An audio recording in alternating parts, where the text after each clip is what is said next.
Welcome. I hope everyone is doing well. Welcome you back to a Convo with B Mac. It's been a long time. It's been a few months, and I apologize. Life has been lifing. We're getting still.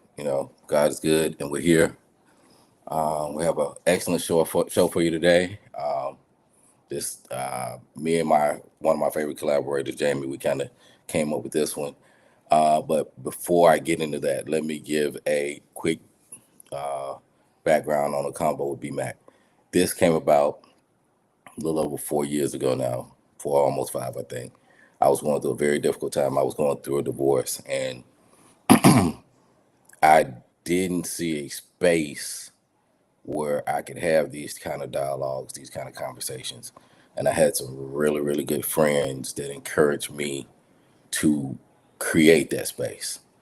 And I stepped out on faith, and here we are, several years later.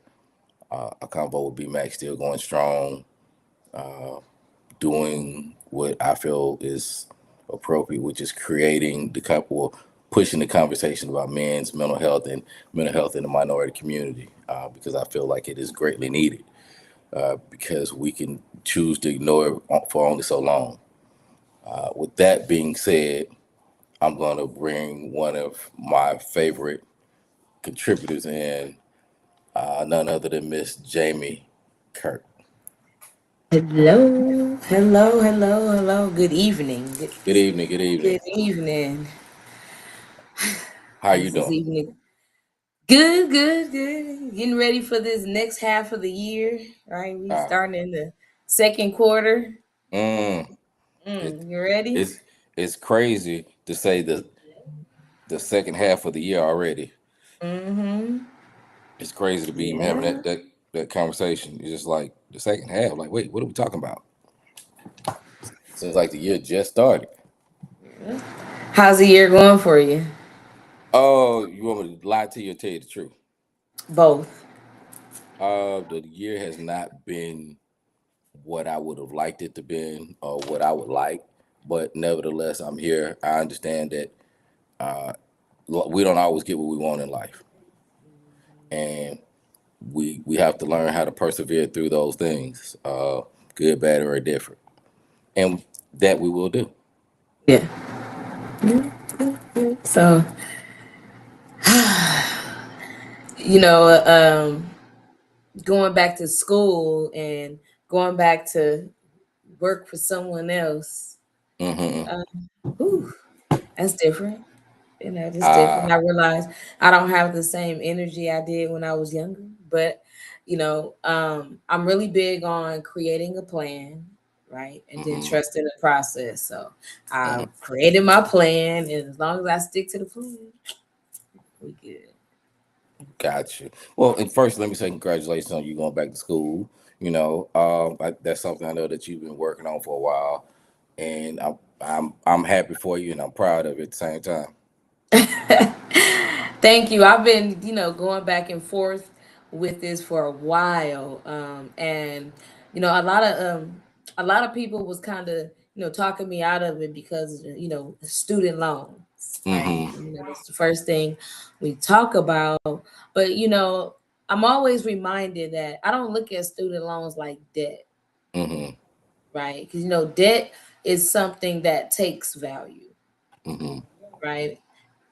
Student loans add value, and so it's more of an investment into Indeed. um, who what I'm called to be, and so There you go.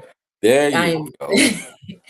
so I am investing almost $200,000 in who I'm being called to be. Well, the Lord will provide. He always does. We didn't get this far. For as much as we like to think we got this far on our own, that ain't the case. Yep. And see the what took so long because I was the problem. Whoo! And listen, hold on, hold what you got there. Without further ado, let me get my little soliloquy going here. All right. Today's topic is the moment I realized I was the problem. Now, this particular topic works. It talks about accountability, and everybody likes to talk about, toxic people. Nobody likes to talk about the moment they realize they were either toxic to or they played a role in this. And we all like to use this phrase. We're all the villain in somebody else's story to make ourselves feel better. But what happens when we realize we really were the villain, portrayed, I'm saying, parading as the nice guy or the nice girl, and not having that level of accountability to acknowledge I can be wrong. I was wrong in how I handled that. There's just so many different layers to this, and but so many of us we want to go with the they didn't have to do this and they didn't have to do that. Well, when's the last time you told yourself I didn't have to do this? I should have handled that better. And my first talking point is accountability feels like ego death. So let's jump into that. You know, ego is a man's greatest downfall. Don't they say that? Um, Mm, but but and rightfully so. I can understand why people will be hesitant to hold themselves accountable, mm, because it's that vulnerability, mm-hmm, right? A lot of people take your vulnerability and they use that against you, mm-hmm, and no one wants to give people ammo to use against them, mm-hmm, right? And especially if you've never felt understood, you never felt heard, you never felt valued by anybody, and so you wouldn't easily open a. I'm gonna always go back to childhood, right. right? Because a lot of the issues be something internal. And so, if we have these internal conflicts, who feels comfortable saying that they don't feel confident to do something, Mm, right? Or they don't have, or they have low self esteem, mm-hmm. right? No one's gonna really say, I just I don't have enough confidence to do this. You can have the noodles. Right. So, Um, and I agree. I apologize. My grandson is trying to talk to me. You can have the noodles, dudes. Um, and that's the thing. When it comes to men and their ego, there's a two part. There's double. So we are taught a certain way early on. So for us to hmm create that level of transparency, um, hold up before I get what one of my frat brothers, ego and hubris goes hand in hand. Uh, one's downfall, and I agree. I agree. I appreciate that comment, Eric. We men ego is great for a man if you can control it, if you can keep it in check. hmm And it's ego and pride are they serve a purpose as Yeah, long as they're not driving the ship. Because yeah, it is great to have that bravado about yourself, but you have to have a level of humility with that. You yes, and when you lose your humility and lack of grace for others, you create a very toxic situation, and you end up when you become the problem. yeah, You yeah. know. Oh, go ahead. I was gonna say, well, accountability feels like attack when you're not ready for change. Ooh, mm. And you're absolutely right. And here's another part to it. You know, most people want people to understand before accountability. They want to blame it on their trauma. Yes, you experienced this. Yes, that you experienced that. I get it. But because you experienced that, that doesn't absolve you from your accountability and how yes, you had that trauma. You should have before you did some other things, you probably should have made sure you healed because you allowed your trauma to, or for better lack of better terms, you allowed that to bleed over somebody else. You allowed yourself to bleed on somebody else because you didn't do what you need to do. hmm Yeah, And but but this term accountability is just being thrown out there as well. Because Uh-huh. can I? Because I want to say a disclaimer. Let's when we want to, be hold people accountable before we be so gung ho on holding other people accountable. Make sure you holding yourself accountable, right? And then focus on the people in your area, right? Because what I'm getting tired of is social media trying to hold everybody accountable, but the people that's in your circle, right? You Mm. want everybody else to be perfect, but the Mm. people in your circle ratchet, no good. Right. And so you on social media arguing, fighting, mad, degrading, talking about people, right? And your circle, the people that's in Mm-hmm. your immediate circle, you're not holding them accountable. Right. And I'm glad you said that. Let's see. Cheerio says accountability feels like an attack when you're not ready to change. Blue person speaking microphone. I don't know what that part meant, but you're absolutely right. And there's so many people that want uh, people in their circle that just be yes men. And I tell people all the time, I want people in my circle that are gonna, hey, tell me when I'm wrong. I don't need yes men. I don't need people that are gonna be like, yeah, you right. And yeah, if I'm wrong, tell me I'm wrong. Mm-hmm. Yeah. Because I'm from the old school, and I was taught people that love you gonna tell you the truth, not what you want to Yeah. hear. But tell you out of love.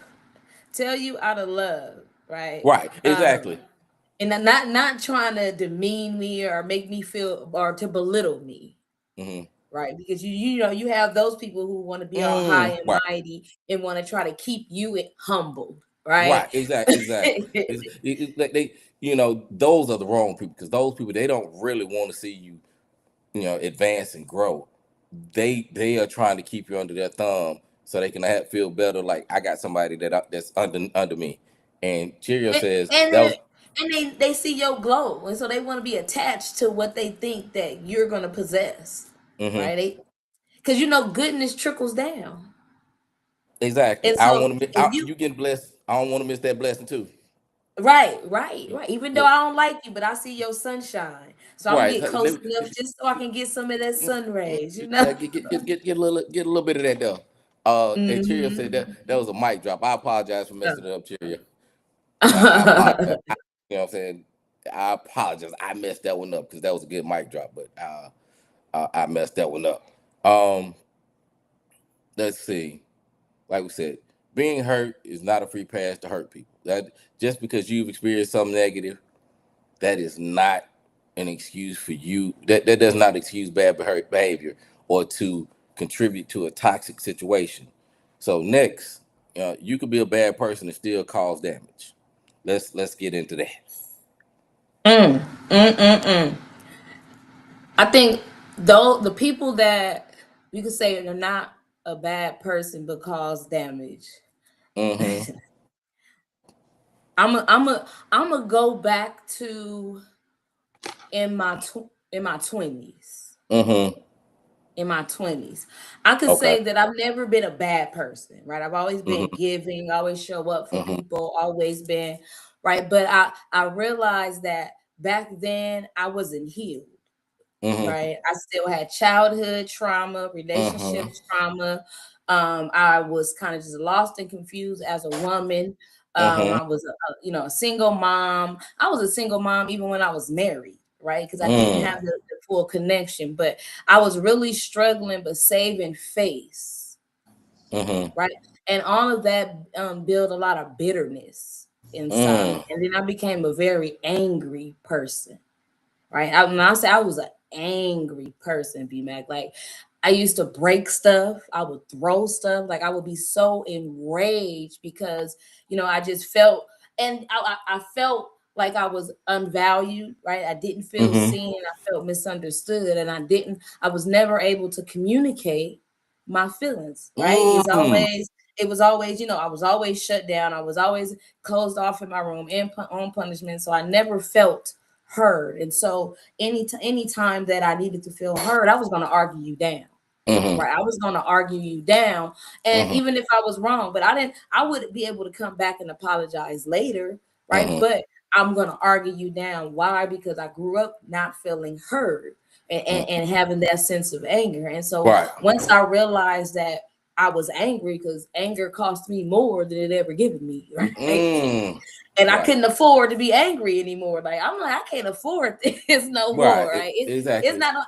It's messing with my health. It's hitting my pockets, and so I had to do something. And it wasn't for other people. Right? It was for me. I was started having stomach issues. I was migraines. I got Mm. vertigo. Like, it was bothering me physically, mentally. I was just tormented in my mind because I really wanted to, excuse my French, fuck people up.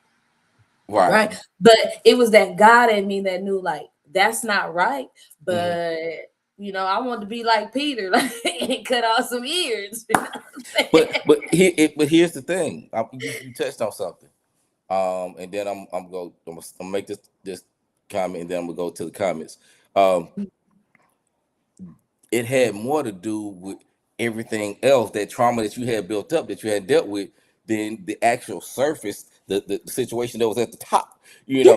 They were just, whatever, they were just what was on top. Everything else that you hadn't dealt with was actually that driving force for why you wanted to. You had that years of anger, frustration, and aggression that you wanted to let off, and they Yeah. were easy target. And so we go get back to that. And Eric has said, too many people can handle what can't handle what needs to be said. They're par for the course, only accept what one wants to hear. What's to hear? Yeah. And he Yeah. double, he came back and he gave us a quote from A Few Good Men. People can't handle the truth, Mm-mm. and No. he's absolutely right.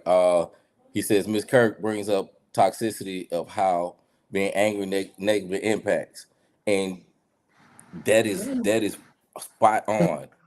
You know, Yeah. I tell go that to ahead. my clients all the time. I say, like, okay, for one, we as black people, right? We already come from a lineage where we have medical issues, right? Mm-hmm.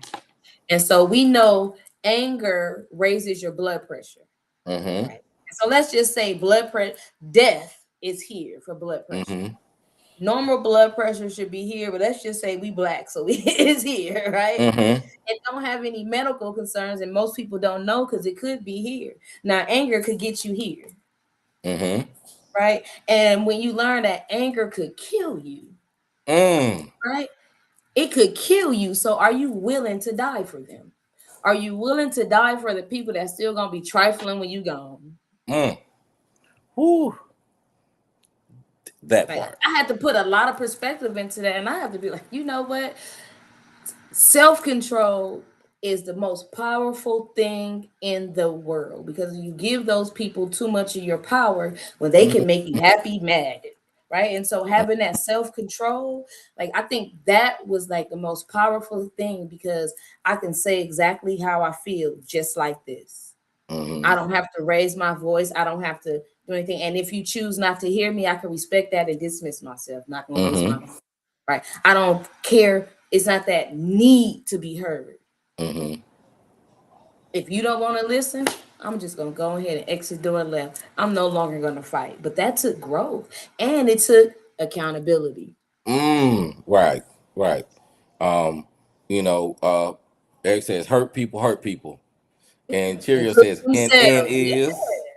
Yes. Um, you know, I've had conversations with people, and as I've grown and gotten to where I am, you know, I I talk to people about not allowing somebody else to have power over you, and that is that accountability piece. Like, you're giving them this power by me wanting to act out of character and behave in a certain manner that's not Yeah. who I am at this point. I'm giving them that power over me. Mm-hmm. And Cheerio Yeah. says one's peace is the greatest is its greatest gift. Is Yeah. exactly exit. Keep your Yeah. peace. Look, my piece is priceless, right? Right. I've gotten so comfortable in my own peace that I have to tell people, you got to make me want to be around you more than I want to be around me. Mm. because I love my own space. I love my own time. I'm not bored here. I'm having a great time by myself. Like, Right. not at all. Right. I have so much to do. So, getting that sense of peace. But Mhm. some people can't sit by themselves because their thoughts are not peaceful. Mm. Thoughts is causing discomfort, right? You don't Mm. have peace within yourself. Mhm. And so you can't even enjoy life because you are too busy looking for outside to make you feel peaceful when it comes Ooh. from within. So if you're sitting in, look, you are the problem. Right. Now, hold on. Now I'm finna throw you a curveball. And when we're talking about this accountability piece, we're not, saying that you're evil because of this. What we're talking about, here's some examples of how you create some of this environment. Poor communication, being Mm-hmm. um, emotionally unavailable, the anger issue we just talked about, control issues. We're gonna come back to this control issue because that's one that I think people really, really sleep on. Um, Mm-hmm. ghosting, and we've already touched on pride, Mm. refusing to be accountable, and one that I preach on a lot is victim mentality, a constant victim mentality. Mm. It, Mm. it's Mm. Mm. oh, woe is me. It's they always doing this to me, and people like, God dang, you must This. be a saint around here. Just you ain't I never was like, did they nothing to walk me. around with their own chalk. You know, you know, So these are the type things that we're talking about when you're saying when you realize that you're the problem, and you can be legitimately a good person, but if you checking the box on any of these, that means come on to the front and come on to the front of the classroom. Have a seat right here. We got a chair for you. Yeah. You, you know, um, I used to be a very poor communicator, um, and I didn't even know it. Uh, Mm-hmm. but as I grew and I learned, the biggest problem because I didn't know how to communicate. I didn't. If you don't know what you're feeling, sometimes it's hard to articulate it, and so it's easy to just kind of retreat into yourself because you feel in a way, and all you can feel is anger Yeah. and or frustration or whatever the case may be. um and that requires growth, especially as a man, me anyway, to really want to get to another level and not accept that, okay, well, this is just who I am. No, Yeah. that's that's who you're settling to be. Yeah. You were Yeah. made for much more than that. That's who you became out of pain. Right. Right. You when I, especially dealing with my male clients, Hmm. first I have to teach about being able to identify what you're feeling, because we look at anger, like they have this thing called the anger iceberg, Hmm. right? And so, like, we think about when we were kids and we thought the iceberg was just a big chunk of ice that we saw on top of the water, Hmm. but it was really a bigger piece of ice underneath. And Hmm. so, what they say is the anger is the tip of the iceberg of what we Hmm. show, because we're feeling something underneath. And so Hmm. when I talk to them, it's always, okay, you're mad at this, but why are you mad? This, it made you mad because it made you feel what, right? And so Mm. did it make you feel unvalued? Did it make you feel unheard? Did it make you feel unseen? What did it make you feel? Right. And so when they sit in that, they like, well, yeah, I feel like they wasn't listening. I was like, okay, so you felt unheard. Hmm. And that's what we got to learn to communicate. Right. And so Hmm. then even when communicating that, because, most people are looking to, there's a problem that you want to be solved, right? There's a need that you need to have met. And Right. so if you're not communicating correctly, people are going to shut down. They're not going to listen. They're only going to be waiting to defend themselves, right? Right. And so words like "you" brings on defense, right? Right. You said this and you said that. But if we Hmm. turn it around and really, because you want it to be about you, Mm-hmm. right? And so keep it about you. And so Mm-hmm. it's just like, B Mac, I really feel unheard when you ignore my Facebook posts. Right? Mm-hmm. I really feel like I'm not a great friend because we just don't connect as well. Mm-hmm. Did I point you out at all? Right? No. No. So now you're in a spot to listen, Mm-hmm. right? And now I could be heard Mm. because that's what you really want. You Right. want to be heard, and so when you get to yelling, you're not heard, and so your goal is to be heard. Right. But Yep. that's taking accountability that you have to stop, no matter how that person is. You the one have the need that wants to be met. So now you have to identify. I'm about to get angry, right? Mm-hmm. What is your body feeling like? Are Mm-hmm. you getting hot? Are you getting shaky? Are you? What is Mm-hmm. your body telling you, letting Right. you know you're about to get mad? Mm-hmm. And then that's when you start analyzing. Okay, what is making me mad? Mm-hmm. What am I really feeling? Right. And if you can't handle it, walk away. Right. I Got agree. two legs. You got the gift of walking away. Right. There's nothing wrong when you're having a dialogue with someone that saying, "Hey, let's put a pin in this because I'm not at a place where I can hear you, and I don't know if you're at a place where you can hear me." And so where cooler heads can prevail, you can come back together at some point and have a civil discourse about whatever. Hmm. There's nothing that says you've got to hash it all out right there in that very heat of the moment, because a Moment, lot of yeah. times when you're in those heat of the moments, the plot is lost. You know, And now you you can just going to hurt. Now you just exactly want to look, hurt. look. I just want to win. You know, who can cut the deepest, and Right. now when cooler heads prevail, now you got to try to walk back all this negative, toxic stuff that you said. Yeah, yeah. And some things you just can't walk back. But I always say, sticks and stones may break your bones, but words leave scars that'll last a lifetime. Indeed, indeed.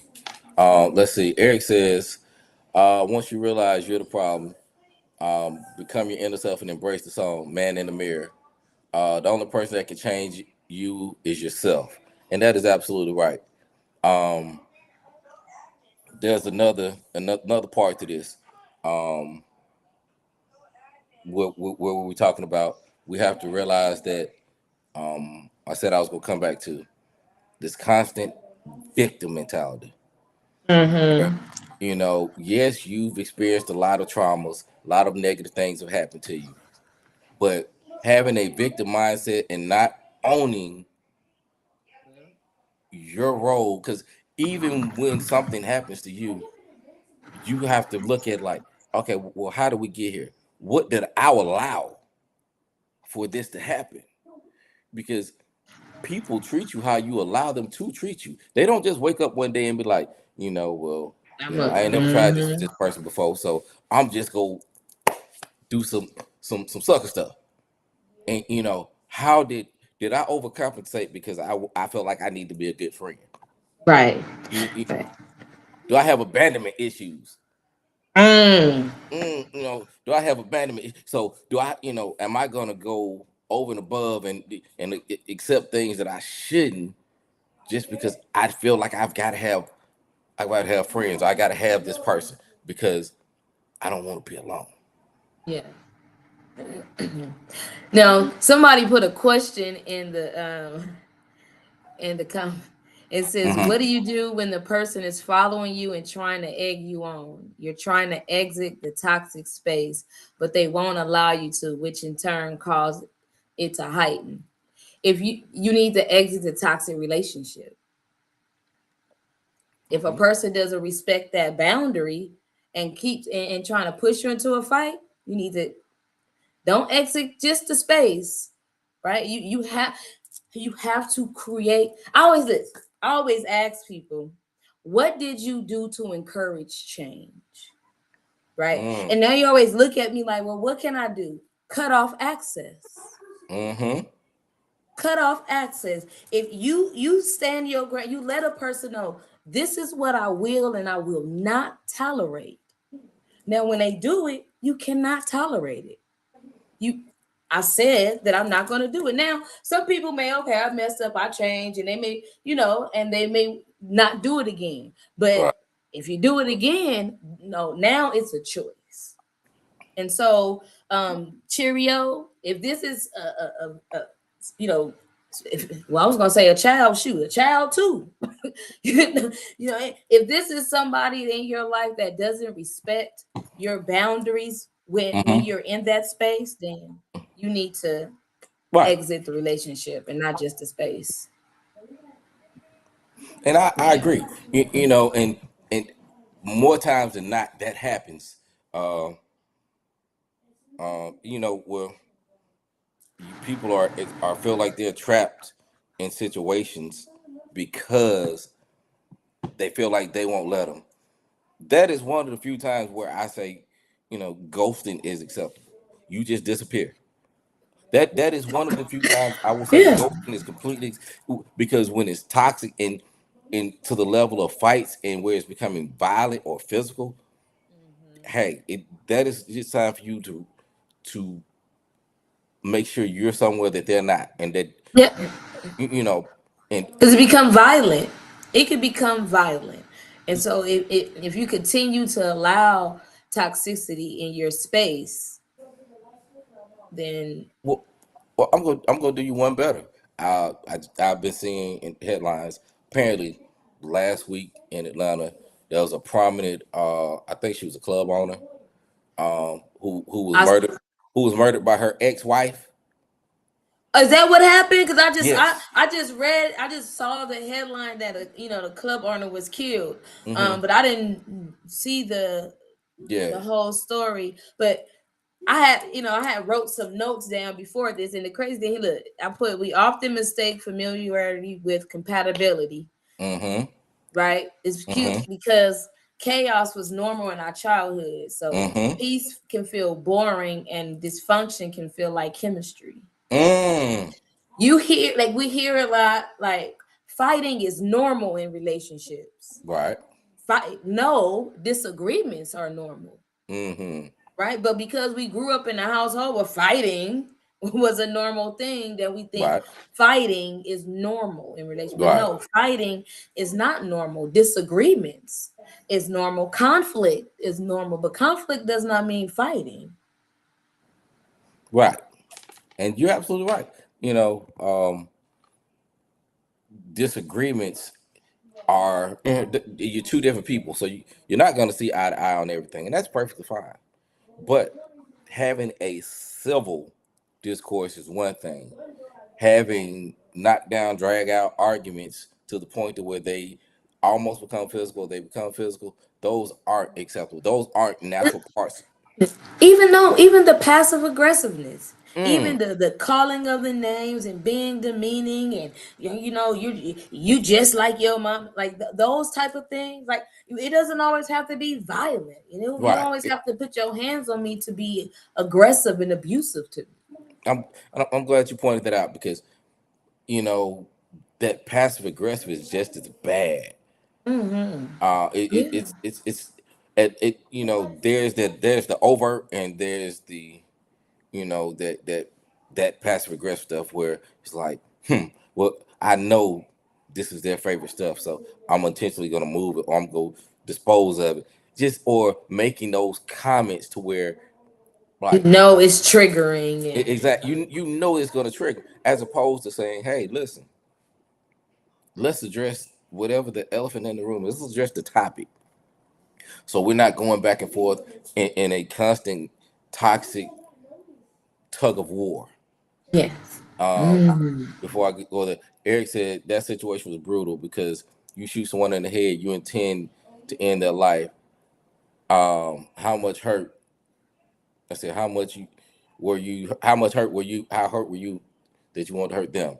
And that, regardless of how bad someone hurts you, and I'm not going to try to quantify or uh, downplay someone's hurt, Yeah. but even if they hurt you, that doesn't give you the right to physically hurt them back. That Yeah. you know, you are responsible for your own healing. Yeah.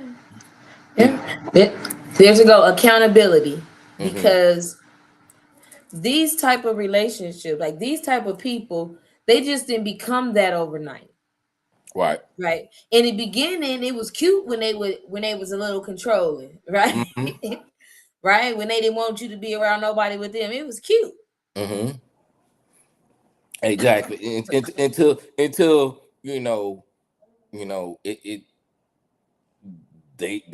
they're really, it's like smothering, like, hey, where you going? Why you gotta go? They're questioning every aspect of everything. Um, Two things. Cheerio says passive aggressive is sometimes worse. Mm-hmm. And because Because go ahead. I was about to give you an example just with that.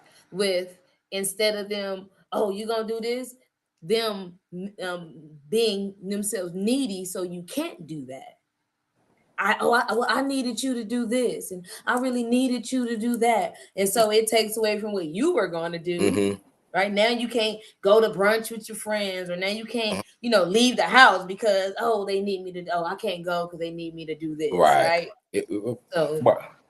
Exactly. You're being passive aggressive and you know manipulating the scenario while controlling. And yeah. you're exerting this control by manipulating. Mm-hmm. It's not the upfront control. Like, I don't want you out here doing this. Now it's like, oh well, you had this date on the books to go hang out with your friends for 3 weeks. All of a sudden, like, oh, I really don't feel well. Could you stay here and take care of me? Because all of a sudden Uh-huh. you was fine 30 minutes ago. Now you sick as a dog. You know, these these Go passive ahead. aggressive things, Mm-hmm. um, in a manner to control the narrative, because there are other parts of your life, and when we dig deeper, that you feel like that you don't have any control over. So those things that you think you can, you will hook and crook to control, just so you can feel like you have some kind of control. Mm-hmm. So Yeah. we'll go back up And for just a second. Hold on. but I wait, stopped. before Go before ahead. you go further, I want to switch it because we talk about this in a romantic or intimate relationship, but what about a friendship, Mm-hmm. right? Because those do happen in friendships Mm-hmm. where you have a friend that don't like you hanging around other friends, right? They don't Mm-hmm. they don't like you in in other crowds, and they don't like you having the center of attention. So if you Mm-hmm. bring them around, you notice how something is always wrong, Right. right? Something's either wrong with their food, or they not feeling well, or now they have a headache. Like those are some passive aggressive controlling tactics within friendships, because these Mm-hmm. things just are not in intimate relationships. Right. Our homeboys and homegirls be very possessive of us and trying to control us as well. Right. And you're absolutely right. And what I was gonna go to is, I want you to speak on this, why why people get in this whole controlling thing. And sometimes they don't even realize subconsciously what's going on. Why you want me to speak on it? Because you know I used to be a big old control freak. Because you're the subject matter expert. Well, you know, see, I don't even know how to start. See, okay, my parents, both of my parents were gang members, drug dealers. I spent a lot of my childhood visiting my mom and dad in and out of jail. Um, when my dad died, all my stuff was packed, and I was placed with my grandma. I was still visiting my mom. So at a young age, I had a lot of stuff happen in my life that I had no control over, Mm-hmm. right? And then for a long time, there was a lot of stuff. I couldn't control nothing that was happening. If this was, I'm living with this person. I got to do this. I got to do that. And so when I got older, right, Mm-hmm. and it got to an age where now I have control of things. I wanted to be able to control everything in my life because I'm used to not having control, right? Mm-hmm. And so growing up without having a voice, without having a say in what you can do, what you can wear, like anything, then you that's that I'm controlling me. Can nobody control?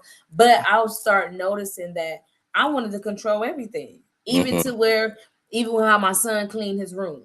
I wanted, he cleaned it. No, it needs to look like this, right? Mm-hmm. Or no, it needs to be done like this, Mm-hmm. because not having that control over your life for so long, you just feel like, that safe space. I feel more comfortable, right? Don't you feel Mm-hmm. more comfortable when you're in control? Why? Because I Mm-hmm. know I kind of can foresee the outcome, right? Mm. When other people are in control, I don't know the outcome. I'm blind, right? Mm-hmm. And in the past, everybody's choices for my life always had a negative effect on my life. And so Mm.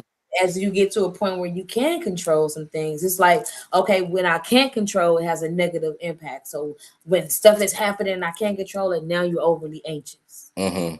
right? Now you angry because I can't, something is going to happen that I'm not going to be able to control because I Right. can't control this, right? Right. And, and that's how it starts, right? It Mm-hmm. starts with an area of your life that you had stuff happening that was beyond your control, Mm-hmm. and the effects of it affected you. It had Mm-hmm. some kind of effect on you, Mm-hmm. whether it was some kind of grief, whether it was some kind of abuse, physical, sexual, emotional. It Mm-hmm. was something that had a negative effect. And so now you're just trying to control whatever you can. Mm-hmm. Thank you. And see, that is why I asked you, because I knew what you were gonna answer. I knew how you were gonna answer, and I knew that you were gonna check all the boxes. Yep, yep, yep. And because I think people, they don't realize, they think trying to control this one thing is just that. It boils back down. It is much deeper. You have to peel back those layers to say it started with these things. When I was a little kid and I watched, like for me, I had some control issues, and I'm gonna be transparent here.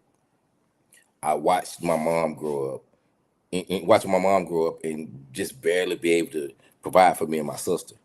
So, and that is a very difficult thing. And we didn't have everything. And my mom, she hurt her back early on, and so she just had to try to make ends meet. And it felt like just things were just out of. There was not a whole lot I can do, and so I didn't have any control over any of that. So when Mm-hmm. I got older and I got to where I was like, okay, I got a little money, not a lot of money, but the little bit I had, I'm not gonna allow myself to get into that position again.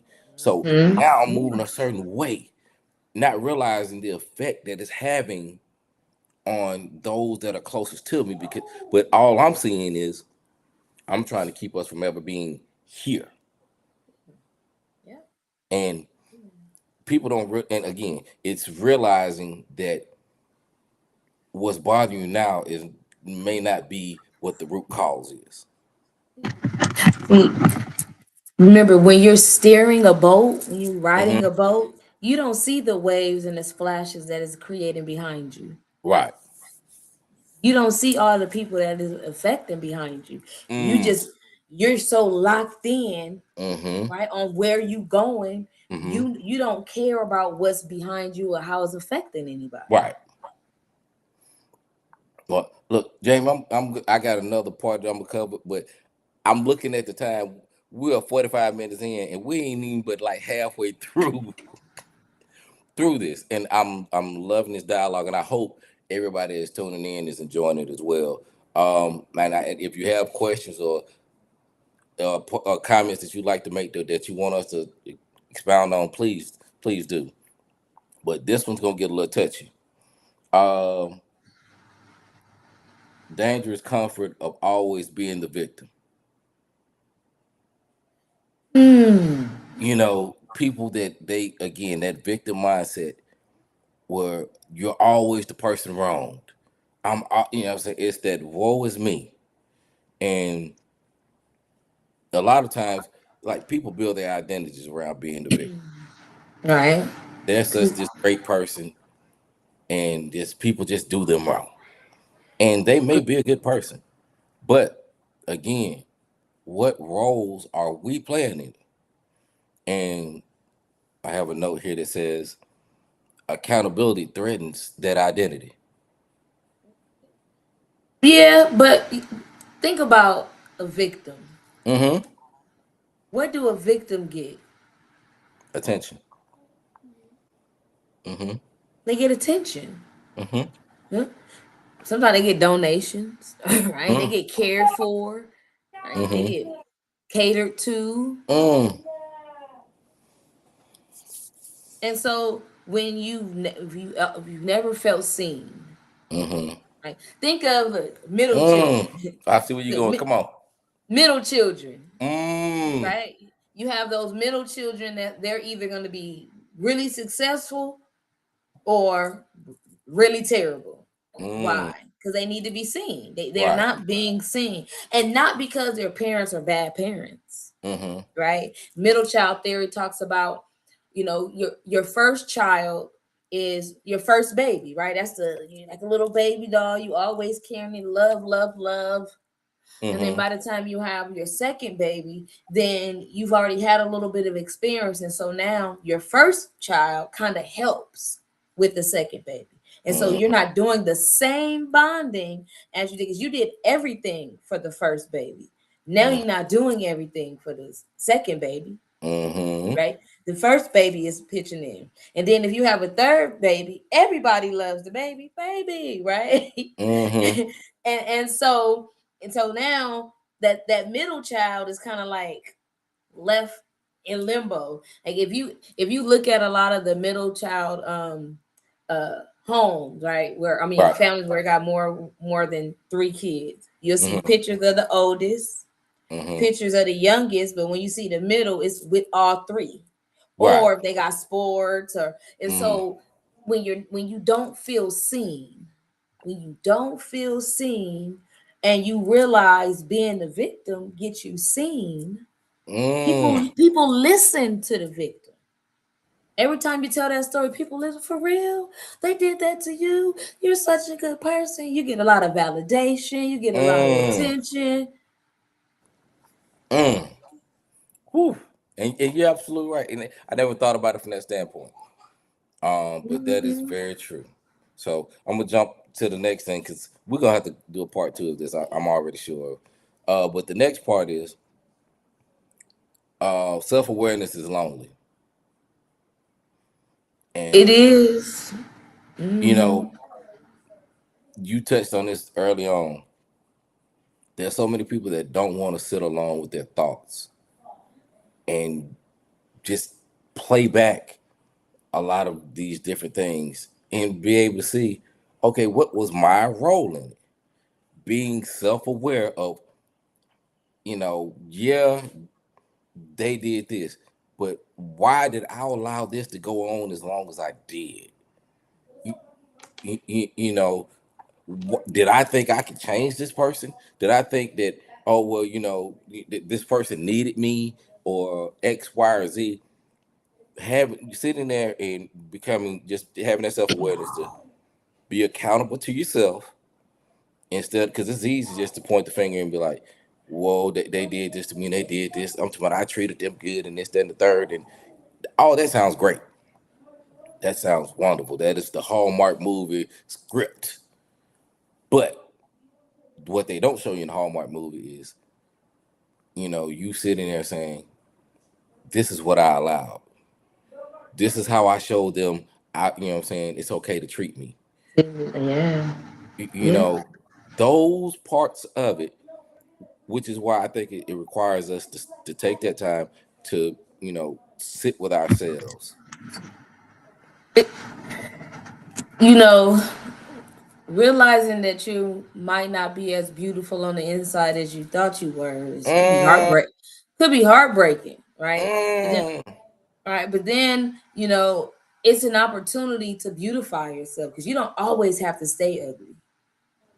You don't always have to stay ugly. You don't need past plastic surgery or makeup to do that, mm, right? But also sitting with yourself, and understanding not just what you allowed, but why you mm-hmm. allowed it. Like Right. what was that need fulfilling, or what Mm, was you hoping it to fill? mm, Right? Because sometimes, listen, look. we talk about women that get broke men, right? That's it. Right. But sometimes it's not even about them being broke. It's about them knowing that that man is gonna need them, and so he's not Mm. going nowhere. That sense of feeling needed, Mm.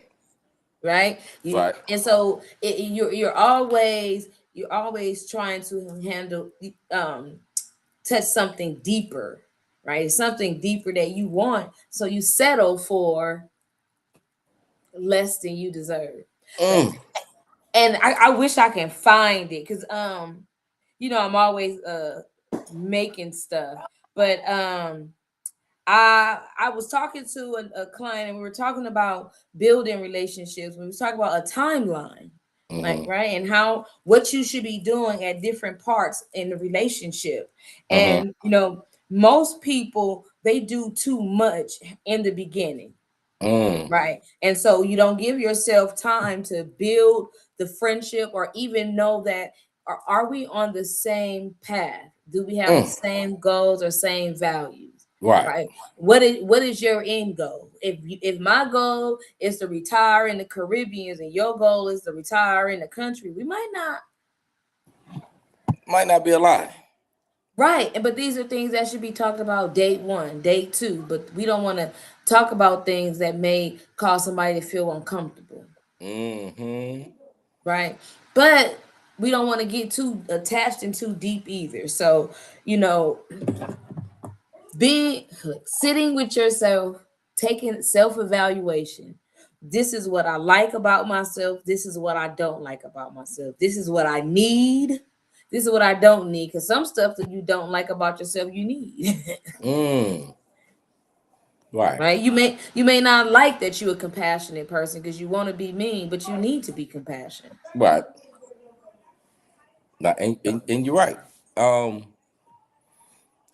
we all have parts of ourselves that may not be our favorites, but we need to be able to look in the mirror and love all those parts: the good, the bad, the ugly. Mm-hmm. And on a completely different uh, note, I have to say, when we're talking about this self awareness and sitting with ourselves, uh, growth sometimes the self awareness comes with growth, and sometimes that growth costs you certain relationships. And I'm gonna double down on that and say it can cost you the old relationship with yourself, Oh. and because when you start to have this self awareness and you start to understand who you are a lot better, and you start to accept those parts of yourself that aren't the favorite, but you are aware. Now you start to treat yourself differently, and you start to move differently. You start to speak to yourself in a different manner. Yeah. Yeah. When you And treat that's yourself kind, you treat others kind. you see what I mean. And you know, you can't look for love from others when you can't love yourself. You know, you I made a post some time ago. People can only meet you as deep as they know themselves, Mm. and so you're expecting people to see you, but you don't. When you look at yourself, you're not look. You don't even see who you truly are. Right. You can't see you. Exactly. So that self awareness is so very important. And sometimes it's painful, um, because the lie that you've been telling yourself for years, you sitting there looking in the mirror crying because you like it's not true. And when you have to reconcile that, and I'm not talking about the lie you telling yourself that you're not a good person. That's not what I'm talking about. Yeah. But that victim story that you've been telling yourself your whole life. Right. I didn't have it all, so this is why I can do this. No, just because that was your story, that doesn't mean that's your future. Right. Once we become adults, we now have a say in how our life goes. It's just a question of if we choose to walk in that. Right. Mm. Mm. You know, you know. two things could be true at once. We both could be victims, right? Mm-hmm. And so um it doesn't mean that I have to go look for healing within everybody else. Ooh. Mm. And then most, because most people want the person that hurt them to heal them. Not happening. Not happening. They can't move on without a good enough excuse of why that doesn't give them the thought it's because they're a bad person or they're not good enough or they're right. And so you need a better answer that tells me that it's not me. Right, Right. there's nothing wrong with me. As soon Right. as somebody does something or exits your life, you automatically think something wrong with me. It's me. I'm a bad person. And so Mm-hmm. you hold on to that, and you need that validation for them to just say, no, it wasn't you, it was me, Right. Right. Right. But Right. it could have been you, Right. right? It could have been you. So just acknowledging, like, you know what? It was me, right? Mm-hmm. I was too anxious. Right, Mm. I was overly anxious and always accusing and or I had rigid boundaries and wouldn't let you Mm. in, and so I pushed you away. Right, I did not because I'm a bad person, but because I was scared. Mm.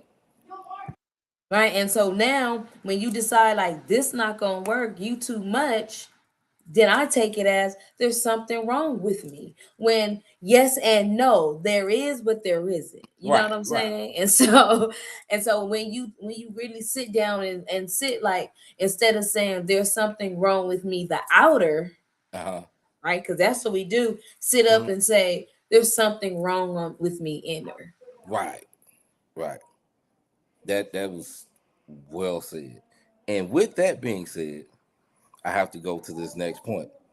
Accountability is freedom, not shame. Owning your flaws is power.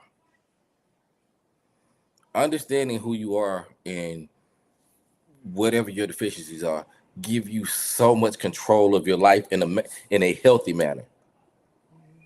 Yeah. You versus trying to control the exterior. Now you can control the interior in here. You Yeah. know, and that's what really matters. Um, we as humans often overestimate the amount of control that we have over things. And the only thing we can control is us. But if we haven't taken that time to be accountable to ourselves, to understand our strengths, our weaknesses, our flaws, all those good things, we truly are, you know what I'm saying, we have less control than we think. And you know we have actually we have more control than we think. We're just trying to control the wrong things, Okay. right? We can't control other people and their Right. actions, right? We control our healing, Come on with it. right? We do because I decide when I had enough feeling like this, and then I take the steps to fix it. Right? Mm. Whether it's go to therapy, self-help book, start a routine. It's me doing something different. Mm-hmm. Because if you always do what you always did, you're gonna always get what you always got. And Mm-hmm. so if you want any kind of inkling to change, it starts with you. And so you can control something. You control you. You Mm-hmm. control how you start your process. Mm-hmm. And And you're so right. you're too focused on the things you can't control, right? And those are other people. And there's things that God control, right? And so like you have what you control, God has what he controls. And sometimes we're waiting on God and he waiting on us. Like because we're too busy trying to control what he control. And so we're Right. not doing we our stuff is just sitting here in limbo. Right. Right. And so if Right. it's a twofer, right, it takes two for a Mm-hmm. whole thing to work, right? And I Right. got my part, you got your part. But if I'm over here trying Mm-hmm. to help you with your part and trying to do your part, who doing my part? Right. And then when your part is done, then I'm sitting over here waiting on you, and you like, I need you to do your part so it fits. Right. Your part is everything in you. Exactly. And you're absolutely right. And we go close it with this line. the moment you stop defending every bad habit, uh, that's the moment you finally start healing. Yes, it is. You know, the moment you stop defending your those negative habits and start owning them and acknowledging, like, yeah, that was wrong, my bad, I shouldn't have handled it that way. That is when you are starting to move into the healing phase of your journey and growing and having that growth that you were destined to get to. It just took time for you to be ready to walk into it. Yeah, yeah.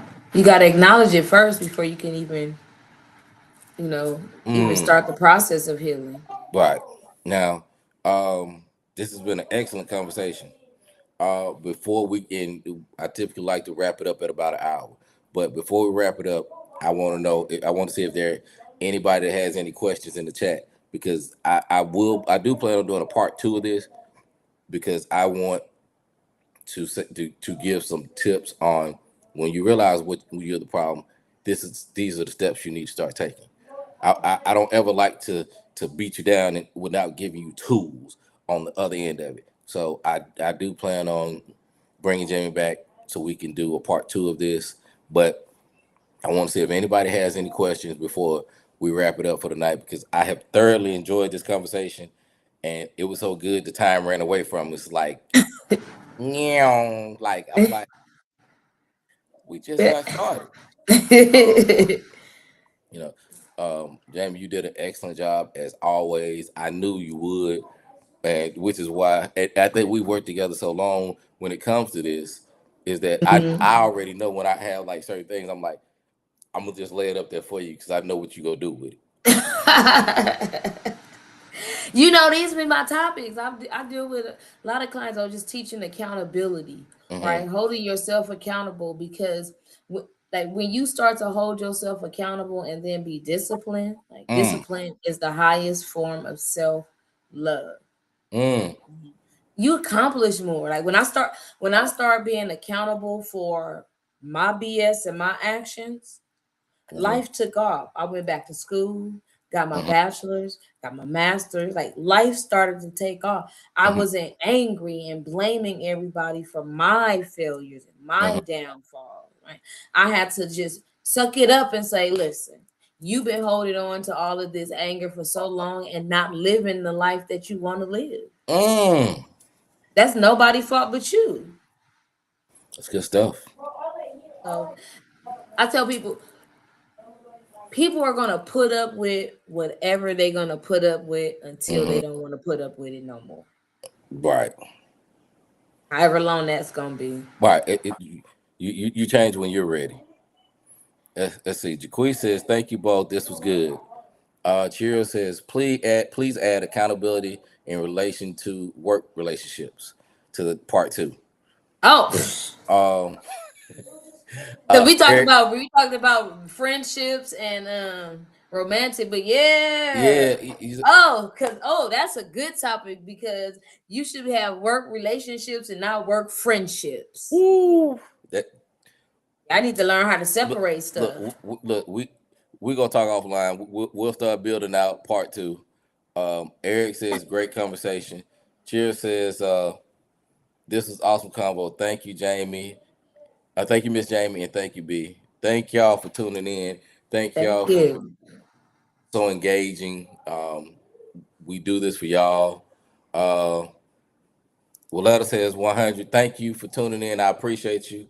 Um, this is The oh, work the work. spouse. The work Oh Lord. spouse. Oh, The work whew. listen, the work spouse should be approved by the home spouse. Oh my goodness. Look, that is a whole nother can of worms. Def part two is gonna be some fire. We gonna leave it on work. Yeah, Look, the reason we gonna the yeah, part two is work. gonna always talk about work etiquette. How do we Yeah, behave at work? right. So we definitely. She I said, "Yes, appreciate y'all. ma'am." Yeah, look. I I appreciate the engagement, because this is what really we do this for y'all, for everybody that's tuning in, whether it be now or later. We want to give people information and topics that that can help them at different points in life. I'm laughing at Eric with these with the emojis, but um again, as always, email me, text me topics that you want us to talk about. We'll build it out and we'll get it going. I apologize for my hiatus. I I'm going to do my absolute best to not allow it to be another couple months before the next episode. I'm going to talk to Jamie to see when she's available for June. Also, I'm not gonna say in full, but I have something I've been working on that at some point I hope to announce. But I'm gonna keep it under my hat for now. We gonna have to do an interview. I'm gonna have to interview you on that. But I'm looking forward to making that announcement at some point in the near future. And with that being said, I appreciate y'all. I love y'all, and we're going to sign out. And uh, Apostle uh, Kurt, that you take us out with a prayer. Oh no, you didn't do me like that. I've graded you. I've graded you. I've graded you. Ain't that what he Oh my called you that time? God.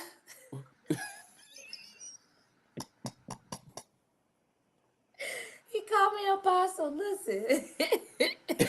Okay. I done been put on the spot. Okay, let me go see if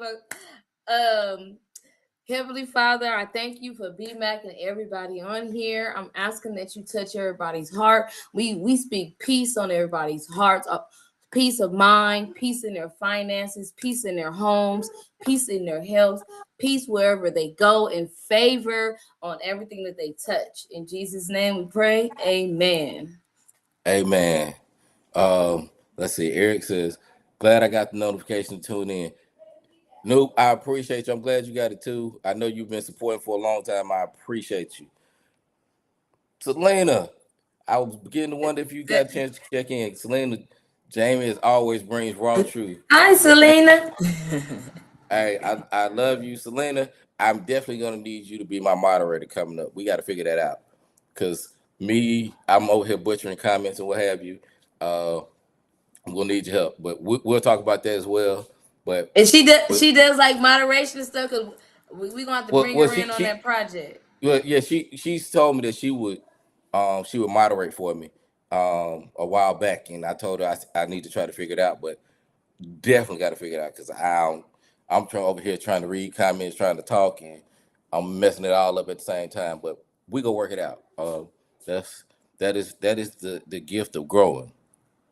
Yes. So without any further ado, I appreciate y'all, love y'all, and